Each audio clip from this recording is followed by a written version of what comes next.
Red Dead Redemption 2, developed by Rockstar Games, is widely acclaimed for its expansive and immersive open-world, rich storytelling, and detailed environments.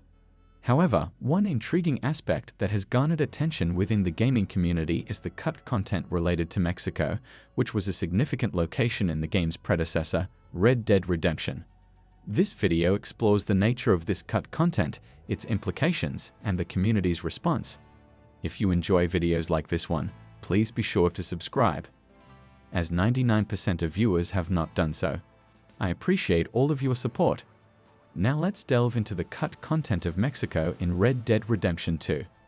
The original Red Dead Redemption was lauded for its expansive setting that included the American frontier and Mexico. The latter provided a distinct cultural and geographical contrast, enriching the game's narrative and diversity. Given this background, expectations were high for Mexico's return in RDR2. Early leaks and speculations seemed to support this anticipation, but the final release did not include Mexico as a playable area, leading to much debated discussion and speculation over the years. Players who ventured beyond the game's intended boundaries found areas across the southern river that resembled the landscapes of Mexico from RDR1. These regions, while lacking in overall polish and interactivity, suggested that Rockstar Games might have initially planned a more significant role for Mexico in the game. The landscape is complete with a basic design, dynamic lighting, and even rock structures and rivers. This part outside of the playable map almost perfectly mirrors the Mexico map in RDR1. With structures from the first game easily identifiable, it was quickly suggested this area was intended to return with RDR2, but for whatever reason was cut by Rockstar. Apart from the mentioned rock structures, the landscape is filled with cacti, rolling desert hills, and even what appears to be dried-up bodies of water. Because these areas were never used, or even made accessible to players without glitches or mods, the assumption was made that this landscape that represented Mexico was nothing more than a backdrop for the game's American frontier. However, upon venturing to Mexico, it is safe to assume that at one point, Rockstar did intend for the area to be visited by players. Subtle details in the landscape hint that it was made to be easily traversed by the player. This is suggested by dirt paths that look similar to the dirt roads that already exist in the Red Dead universe. The existence of a path in the first place implies that the area was meant to be traveled to. Why would Rockstar add a road on a part of the world the new players would never even see or explore? Furthermore, the paths often seem to be placed in areas with rough terrain or on the side of a rocky cliff, suggesting these paths were put there to make these areas of desert easier to navigate for the player. There is also an arch that seems to have a path under it, as well as an untextured tunnel in the middle of a rock that provides a clear path through it to the other side. This tunnel could have been used as perhaps a train track. But regardless, I do not see why this tunnel would exist, other than to serve the purpose of making it easier for the player to travel to the other side. Other than the Mexico landscape being optimized for player travel, there also exists a structure that appears to be part of El Presidio.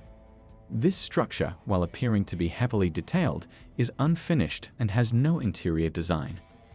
The argument can be made that due to the lack of interior design, this structure serves as nothing more than a backdrop, as it can be seen from the playable map. However, driving into the game files actually reveals that more structures were intended to be in that area of the game. In fact, the game files reveal over 14 models for towns and other unique structures that were supposed to be included in Mexico, some of which existed in RDR1. Some of these locations include Chuparosa, Escalera, Barranca, and Graveyard. These models suggest that the Mexico area was intended to be more than a backdrop in RDR2 and could have perhaps even played a bigger part in the main story. Also found in the game files were scaleform minimaps for areas in Mexico that showed the outlines of each area and where the bounty lines would be. However, these files were later completely removed. There are also several text files that relate to Mexico that the player never hears. Another important detail to note, for players that glitch their way into Mexico, older theme soundtracks from RDR1 can be heard. This soundtrack is never heard in RDR2 unless you glitch yourself into that area.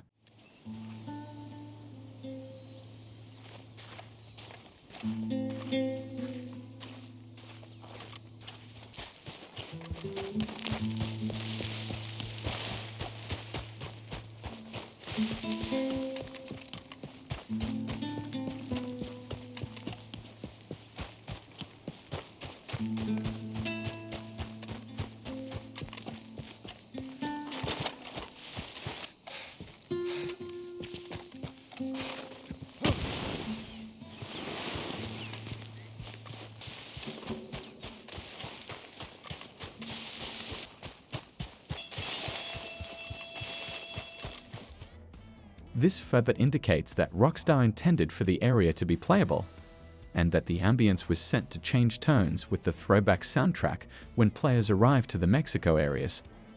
Another detail is that while exploring Mexico in RDR2, the sound of a dog barking in the distance can rarely be heard. However, there is never any dog found.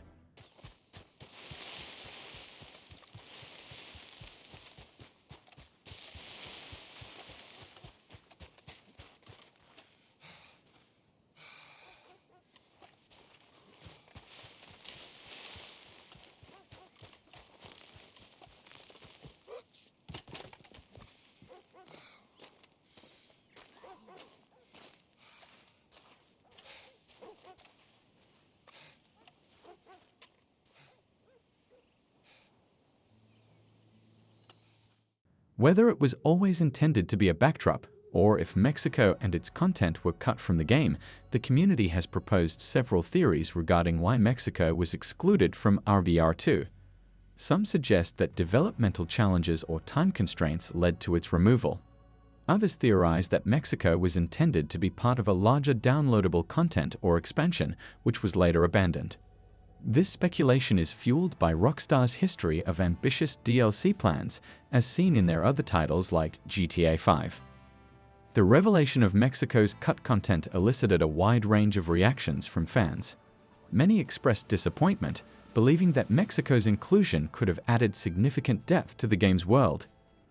This sentiment led to efforts by modders to access these areas, though such endeavors were limited by the unfinished nature of the content.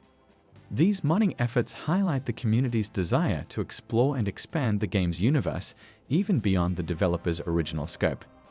The absence of Mexico in RDR2 had notable implications for the game's storytelling and world building.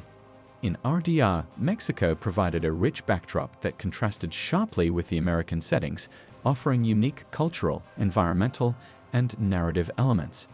Its exclusion in RDR2 meant the loss of this contrast, potentially leading to a less diverse and dynamic gaming experience. This change also impacted the narrative structure, as the game focused more intensively on the American frontier, missing the opportunity to explore the complex interactions across the border. Examining RDR2's cut content in the broader context of the gaming industry reveals a common trend where ambitious projects face constraints leading to the scaling back of initial plans.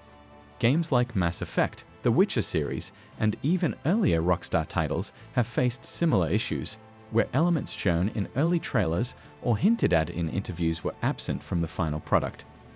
This pattern underscores the challenges faced by developers in balancing creative vision with practical limitations. The cut content of Mexico in Red Dead Redemption 2 remains a captivating topic for fans and critics alike. While its absence did not diminish the game's critical acclaim, it represents a fascinating what-if scenario in the realm of video game development. Whether due to developmental constraints, strategic decisions, or other unknown factors, the mystery surrounding Mexico in RDR2 adds a compelling layer to the game's narrative and the discourse surrounding it. As the gaming community continues to explore and discuss these possibilities, the legacy of Red Dead Redemption 2 is further enriched, cementing its place as a landmark title in the history of video games.